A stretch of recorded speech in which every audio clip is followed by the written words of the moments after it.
Stock market invest பண்ற பெரும்பாலானவர் என்ன நினைக்கிறாங்கன்னா, அவங்க ஸ்டாக் மார்க்கெட்னால தான் பணத்தை இழந்திருக்காங்க அப்படின்னு நினைக்கிறாங்க. ஆனா காரணம் என்னன்னா, அவங்க செஞ்சிருக்க ஏதோ ஒரு சின்ன தப்புனால தான் அவங்க மணி இழந்திருப்பாங்க. நீங்களும் இதுக்கு முன்னாடி ஸ்டாக் மார்க்கெட் ஏதாவது லாஸ் மேக் பண்ணிருக்கீங்களா? அப்ப இந்த வீடியோ உங்களுக்கானது. இந்த வீடியோவை ஃபுல்லா பார்த்துட்டு நீங்களும் இதே மாதிரி மிஸ்டேக்ஸ் ஏதாவது பண்ணியிருந்தீங்கன்னா, நீங்க அந்த மிஸ்டேக்ஸ் ரெக்டிஃபை பண்ணீங்கன்னா உங்களுக்கும் இது எந்த ஒரு டிப்ஸ் வீடியோவும் கிடையாது. இதுல எந்த ஸ்டாக்கையுமே நான் ரெக்கமெண்ட் பண்ண போறதும் கிடையாது. இந்த வீடியோல நம்ம முழுக்க முழுக்க பார்க்க போறது என்னன்னா, நம்ம பணத்தை நம்ம எப்படி ப்ரொடெக்ட் பண்றது, நம்ம எப்படி லாஸ் மேக் பண்ணாம இருக்கலாம், இதான் இந்த வீடியோல நம்ம பார்க்க போறோம். நான் உங்கள் ராஜ்குமார் பாரதி. இந்த சேனல்ல இன்வெஸ்டிங் பத்தி, ஃபினான்ஸ் அவேர்னஸ், சைபர் அவேர்னஸ் மற்றும் இந்த சேனல்ல நம்ம பணத்தை எப்படி இழக்காம இருக்கலாம்ன்றத ப்ராக்டிக்கல் எக்ஸாம்பிளோட தமிழ்ல சிம்பிளா எக்ஸ்பிளைன் பண்ண போறோம். வாங்க இந்த சேனல்ல நம்ம எல்லாரும் தொடர்ந்து பயணப்படலாம். நீங்க ஸ்டாக் மார்க்கெட் இன்வெஸ்ட் பண்ண வரீங்களா? முதல்ல நான் உங்களுக்கு சஜஸ்ட் பண்றது, உங்ககிட்ட இருக்க பணம் உங்களுக்கு அடுத்த ஒரு 6 மாசத்துக்கு ஒரு வருஷத்துக்கு அந்த பணம் உங்களுக்கு கண்டிப்பா தேவையில்லைன்னா மட்டும் அதை இன்வெஸ்ட் பண்ணுங்க. ஏன்னா ஒருவேளை நீங்க அதை இன்வெஸ்ட் பண்ணதுக்கு அப்புறம் ஒருவேளை உங்களுக்கு அந்த ஸ்டாக் லாஸ் ஆயிடுச்சுன்னா, உங்களுக்கு அந்த காசு அந்த சமயத்துல தேவைப்பட்டுச்சுன்னா நீங்க லாஸை வித்துட்டு வர மாதிரி இருக்கும்.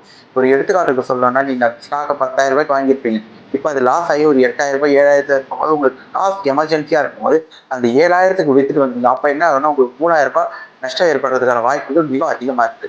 இதுவே உங்களுக்கு நேரம் 1 வருஷமோ 2 வருஷமோ இருக்குன்னா, அந்த நீங்க போட்ட காசோட டபுளா ஆகுறதுக்கான வாய்ப்புகள் பிரகாசமா இருக்கு. ஆனா நம்ம கிட்ட காசு ரொம்ப தேவை இருக்கு. அந்த டைம்ல அந்த காசை கொண்டு போய் ஸ்டாக் மார்க்கெட்ல போடாதீங்க.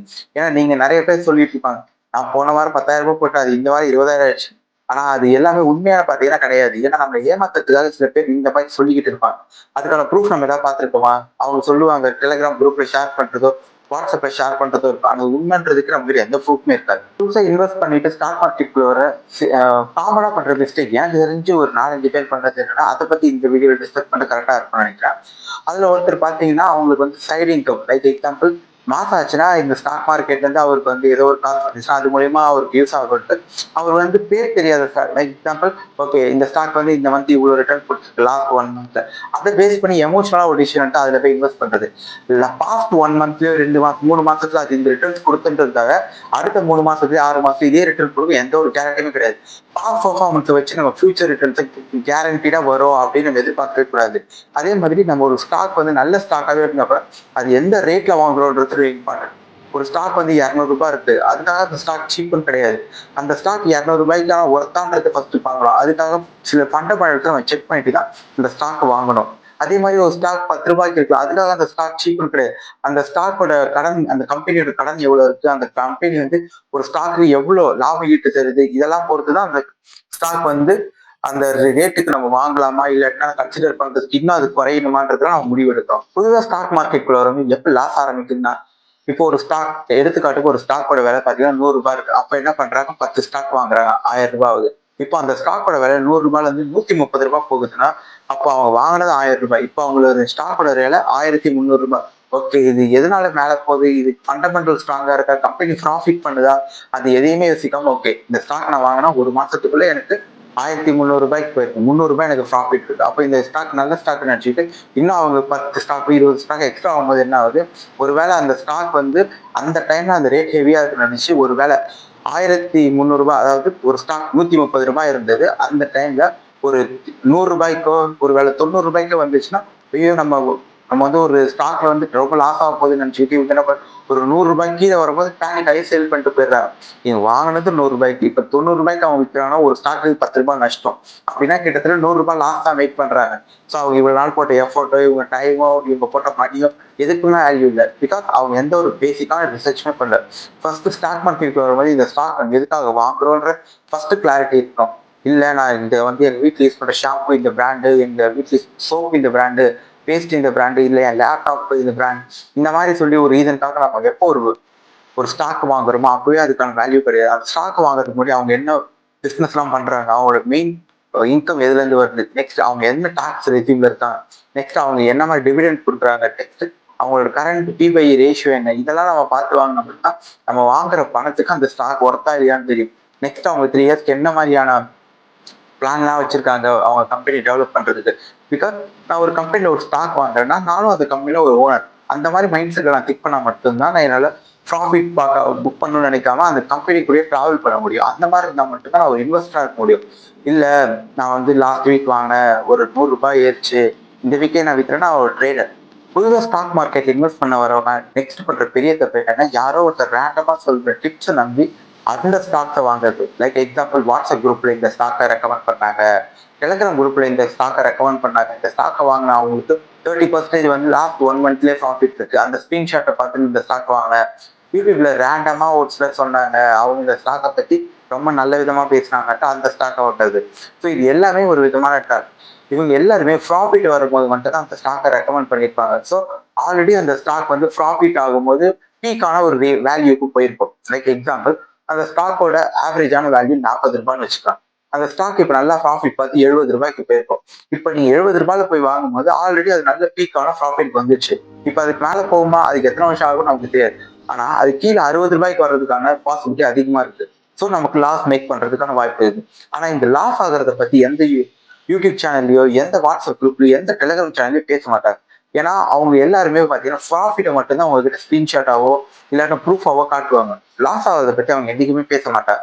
ஆனா நம்ம தான் இதை பத்தி எதுவுமே புரிஞ்சுக்காம, ஓகே இந்த குரூப்ல இவரே சொல்லிட்டாரு, அவர் ஆல்ரெடி 1 லட்ச ரூபாய் ப்ராஃபிட் பார்த்திருக்காரு, இவர் வந்து யூடியூப் சேனல் வச்சிருக்காரு, யூடியூப் சேனல் வச்சிருக்காருன்னா கண்டிப்பா அவர் சொல்றது உண்மையா தான் இருக்கும்ட்டு நம்மளே போயிட்டு ஒரு ஸ்டாக் வாங்கிட்டு நம்மளே லாஸ் பண்ணிட்டு நம்மளையே வந்து காசை இழந்துட்டு நம்ம வந்து யாரோ ஒருத்தர் சொல்றதுக்கு நம்பிக்கிட்டு இருக்கோம்.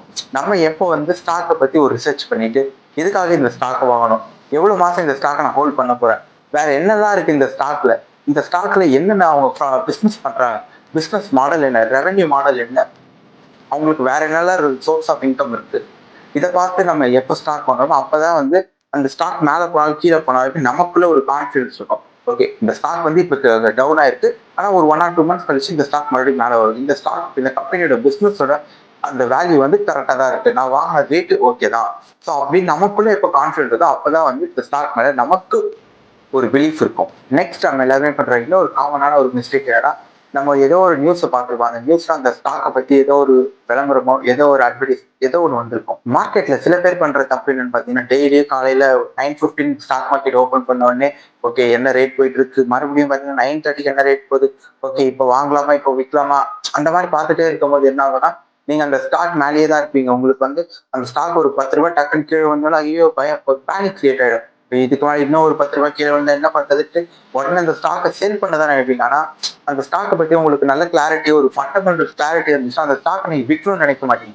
ஓகே இப்போ வந்து ஒரு 10 ரூபாய் கொடுத்துருக்கு, அப்போ இன்னொரு ஸ்டாக் இந்த ரேட்ல வாங்குவோம். ஓகே இந்த மாதிரி வந்து பிரைஸ் டிப் ஆகும்போது உங்களுக்கு வாங்கணும்னு தெரியும். இது எப்போ உங்களுக்கு இந்த கிளாரிட்டி வரும்னா, அந்த ஸ்டாக்கை பத்தி A to Z உங்களுக்கு தெரிஞ்சாதான் அவங்க என்ன பிசினஸ் பண்றாங்க, ஓகே இந்த ரேஷியோக்கு வாங்கலாமா, இந்த ஏர்னிங்ஸ் பர் ரேஷியோ என்ன இருக்கு, இதை பத்தி உங்களுக்கு பெட்டர் ஐடியா இருந்தா ஓகே இந்த ஸ்டாக் மேல உங்களுக்கு நம்பிக்கை கன்விக்ஷன் இருந்துச்சுன்னா அதை வந்து நீங்க வாங்கலாமா விற்கலாமான்ற ஒரு கிளாரிட்டி இருக்கீங்க. இல்லைன்னா ஓகே ரிஃப்ரெஷ் பண்ணி பார்த்துட்டு இந்த ஸ்டாக் இப்போ வித்துடலாமா என்ன பண்றது ஏது பண்றது தெரியாம ஒரு பேனிக்கா இருக்கு.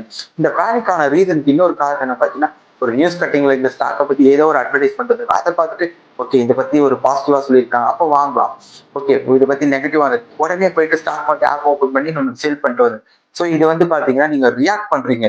ஓகே நியூஸ் பேப்பர்ல வர்றதுக்கு, ஒரு சோஷியல் மீடியால வர்றதுக்கு, ஒரு டெலிகிராம் குரூப்ல வரதை பார்த்து எப்போ நீங்க ரியாக்ட் பண்ண ஆரம்பிக்கீங்க அப்போ நீங்க ஒரு ஆக்சுவல் இன்வெஸ்டர் கிடையாது, நீங்க ஒரு கேம்பிளிங்க ஒரு கேசினோல விளையாடுற மாதிரி தான்.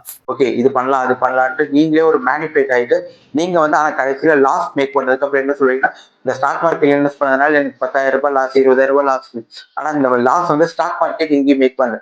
நீங்க பேஷன்ஸ் இல்லாம நீங்க ஹரிபரி பண்ணி நீங்க வந்து உங்களையே என்ன சுச்சுவேஷன் வாங்கணும் விற்கணும்னு தெரியாம நீங்க ஒரு வித்ததுனால வந்து லாஸ் இது. ஸோ மார்க்கெட் உங்களை அந்த டைம்ல விற்க சொல்லல, நீங்க வந்து பேனிக் ஆகிட்டு நியூஸ் பேப்பர் ஆர்டிகல்ஸையோ இல்லாட்டி குரூப்பை பார்த்து வித்ததுனால நீங்க தான் லாஸ் ஆயிருப்பீங்க. ஆனா மார்க்கெட் வந்து உங்களை பனிஷ் பண்ண, நீங்க தான் உங்களை பனிஷ் பண்ணிட்டீங்க, நீங்க தான் உங்க மணியை லூஸ் பண்ணிருக்கீங்க. ஸ்டாக் மார்க்கெட் மணியை லூஸ் பண்ணாது.